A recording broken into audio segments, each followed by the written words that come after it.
When it came time for David to kill Goliath, it wasn't a combat fight where David's getting all bruised up. He takes just one rock and he knocks him out completely. When it was David's timing to finally step into his position of king, God suddenly brought hundreds of thousands of people to fight for him, to lead him to be king. Once it was time for Joseph to be second highest position in the land, there was no fight. There was no Potiphar coming, wait a second, no! When it was God's timing, it came with ease. What the devil hates more than anything is the anointing. The most severe persecution comes towards the most anointed ones, because those are the ones the devil tries to stop the most. Those are the ones most dangerous to him, to his kingdom. It is only the anointing that destroys the yoke. This is like Joseph. Potiphar's wife falsely accused him. Potiphar, the husband, believed the false accusation and threw Joseph in prison. At that point, the people who knew Joseph, they are seeing him wrongly.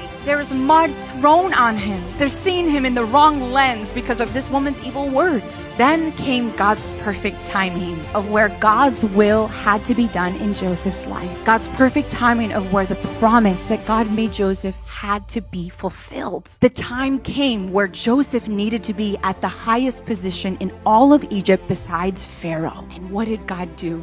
He made his anointing move so powerfully through Joseph, interpreting several people's dreams, where it came to the point that even Pharaoh heard about this guy in the prison who was so anointed. The anointing was moving so powerfully through Joseph that it could be seen when mud was all over him in the pit of the prison. The anointing upon Joseph was so powerful that it was not just seen by the people in the prison, by the guards, by just the commoners, but the anointing was seen by the highest level of influence and power man in the land. It was God's doing. It was God's timing for the truth to be seen. It was God's timing for the mud to be cleaned off of Joseph. It was God's timing for the promise to be fulfilled in Joseph's life. What about that powerful accusation that put him in prison? Where is that now? It's gone. The people can clearly see the truth, that false accusation was false, and that God was with Joseph and he was a